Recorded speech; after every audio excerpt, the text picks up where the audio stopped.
If you're itching to succeed at low content publishing and creating a meaningful second income stream from it, but between your job or jobs, caregiving, family, other household responsibilities, you're not left with a whole lot of time to make your dreams happen, you are certainly not alone. And I want to tell you, just because you've got a ton on your plate doesn't mean you're not going to get where you want to go eventually. It just might take a little bit longer to get there.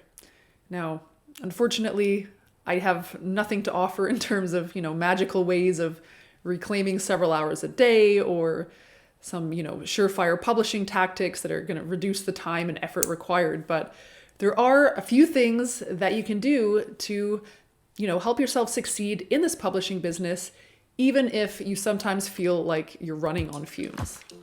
I'm Rachel Harrison-Sand, and I help people to generate passive income, creating and selling journals, planners, notebooks, and more on the Kindle Direct publishing platform. If that sounds interesting, please subscribe to this channel, and don't forget to hit the bell so that you can be notified every time I put out one of these videos, which is each and every Monday.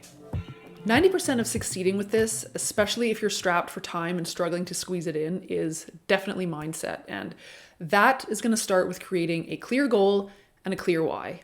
Now, this should be obvious, but unless there's an actual reason for you to be working your butt off to achieve success publishing low content books while you've already got an absolute ton of other things on the go, you're very likely to just give up in the early stages because it's going to take some considerable time and effort.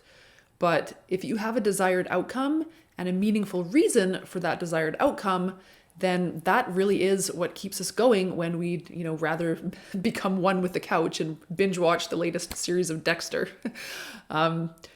If you don't have a why and you kind of want some help in discovering what your why is, please check out this video here.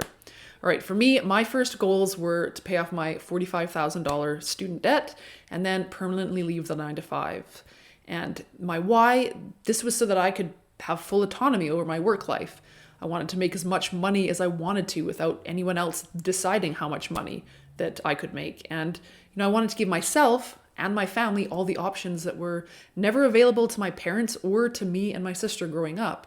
My parents, they experienced quite a bit of financial struggle when I was a kid. And I remember feeling like a lot of shame and unworthiness about, around our lack of money. And those painful feelings really, I think, they've been at the heart of why I personally have been so driven to get myself out of financial struggle and to get to a place of not only comfort, but abundance too.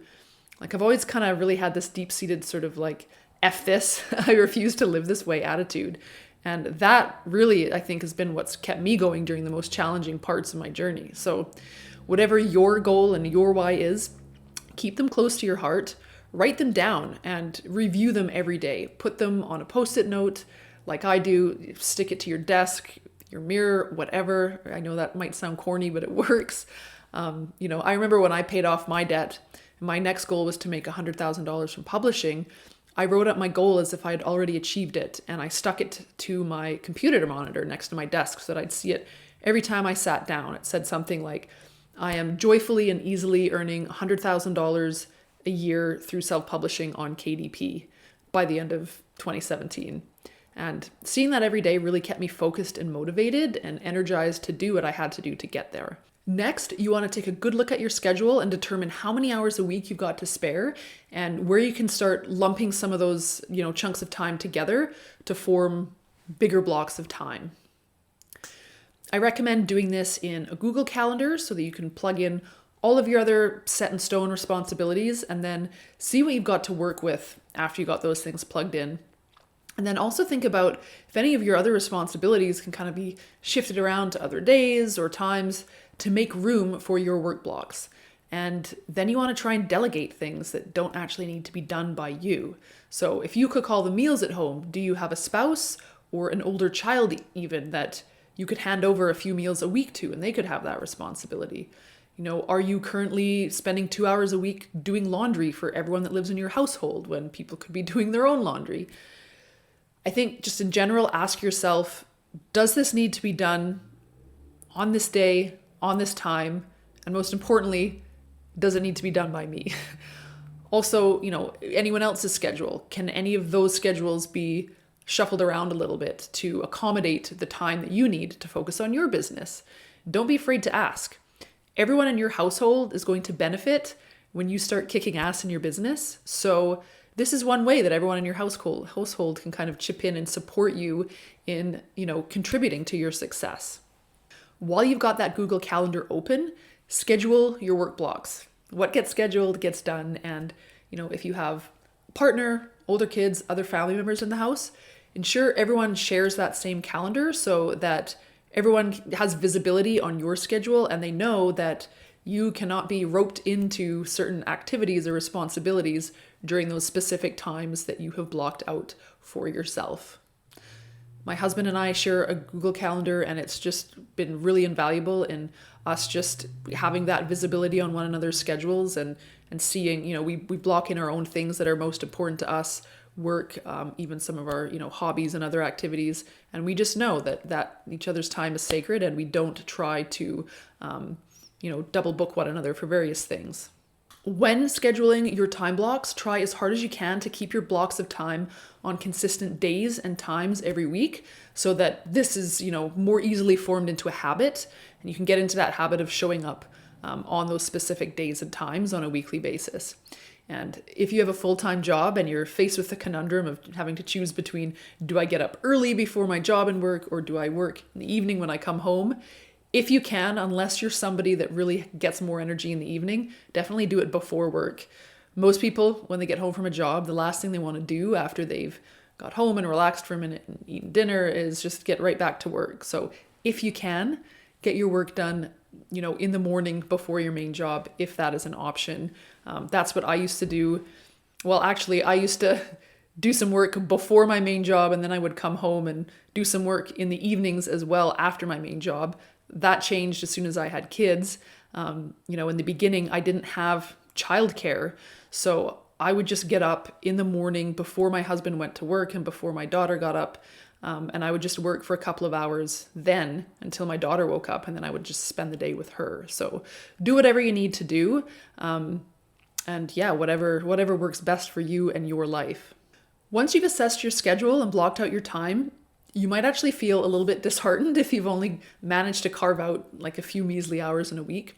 But the important thing here is, give yourself some grace, make peace with the season of life that you're in right now and how much time you've got. If you've got multiple jobs, small children, or, you're caring for someone like a spouse, an elderly parent, it's going to be challenging to get some decent blocks of time into your calendar, and life is going to offer plenty of situations that are just going to completely upend your schedule. Just yesterday morning, there was like this epic snowfall, and I live in Vancouver, by the way. It should not be snowing here. I do not approve of this, but it just totally derailed my entire day because daycare was closed. So, this is my content shooting week and I need every minute of this time, but that was not to be. So, my kids were home all day and I was in this office last night throwing together the scripts so that I could have them ready for today and I could be shooting this right now. So things happen and you just kind of have to give yourself grace. I know for me, I can get really frustrated sometimes and angry even, which just really doesn't serve me. That just ends up really sapping my energy. So something that I've really had to work on is just acceptance of where I am in the season of my life right now, and that things are just simply going to take a little bit longer, and that's okay. I'm no longer a 25-year-old with zero responsibilities. I can't just work around the clock the way that I used to, and that's fine. I know that if I just keep at it consistently, doing little bits day by day, I will get to where I want to go eventually, and you will as well. Once you've got your time blocks in the calendar, it's going to be really helpful to create a batching schedule. So this means doing similar tasks all together in batches. So rather than creating one book at a time, you can start creating batches of 5, 10, 15, or even 20 books all at once. So for me, I'd create batches of like 5 to 20 books at a time, and I'd lump together all of my research on one day, interior creation on another, book covers on another, and then I would do all my uploading on another day, usually Friday. To create these big batches of books at a time, I would use the same interior with different covers, which saves a lot of time. Now, this obviously isn't going to work with every type of low content book. It works really well with things like guest books, daily planners, journals, things like that. Doesn't work particularly well for one-off books like, coloring books, activity books, things like that. If you are reusing interiors, make sure that your covers are all unique. It's not a good idea to just basically create the same cover and then do that in every shade of the rainbow. That is considered spammy, so don't be a spammer. Now, if you're strapped for time, you're probably not going to be able to fit that whole process into each week. You might want to break down the months into weeks rather than the weeks into days. So instead, your publishing schedule might look a little something like this. So maybe week 1, you'll have your research. Week 2, you'll be doing interiors. Week 3, you'll be doing covers. And then week 4, you'll be doing your uploading.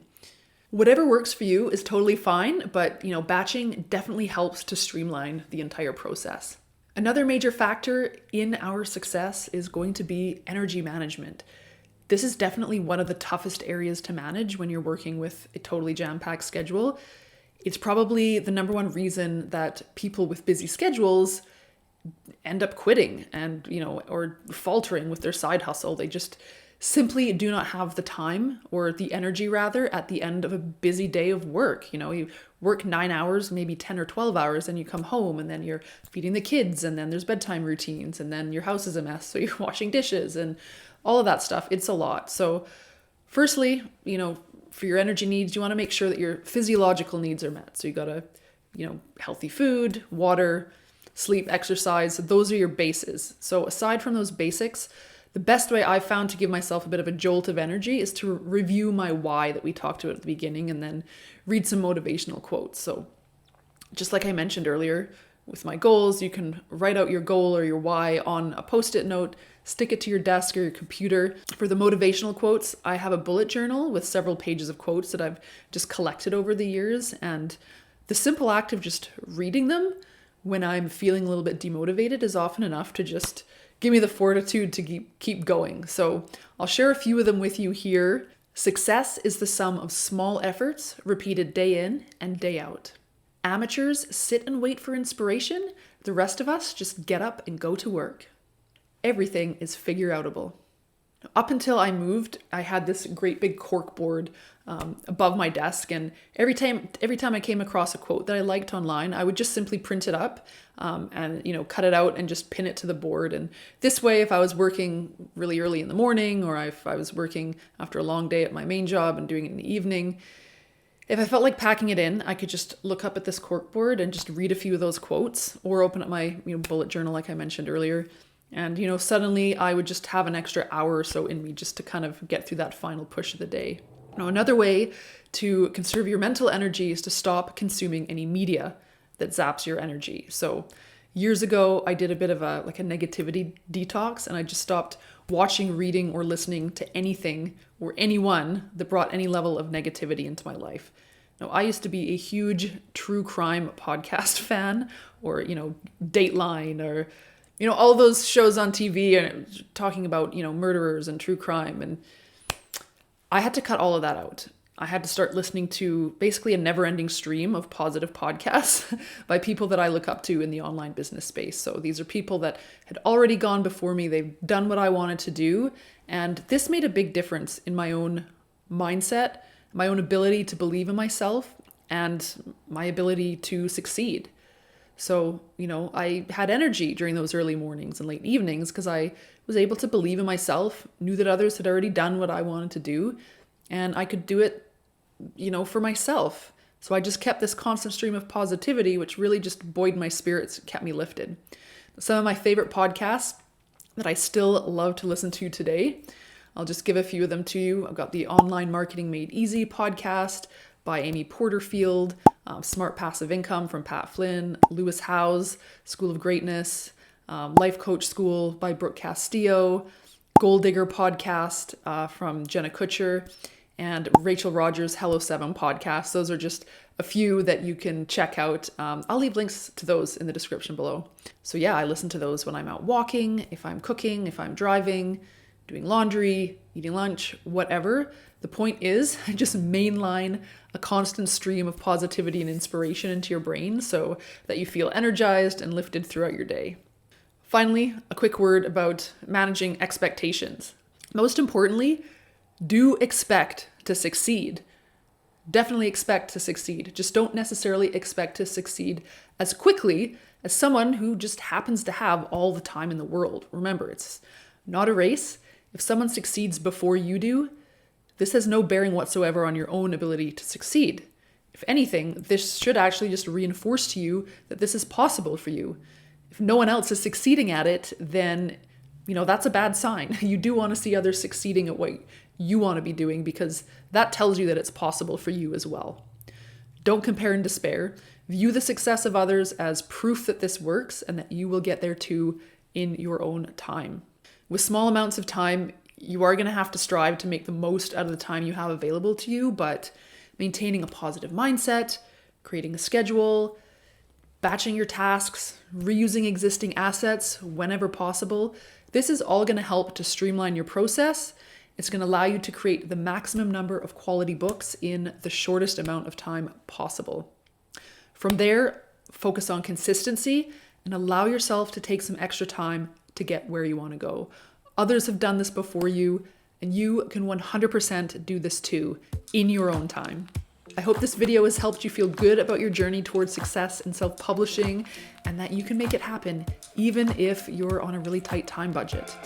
If you're just getting started and you need a little bit of a helping hand, then please download my free guide, 3 Steps to Publishing Your First Low Content Book in Less Than a Day.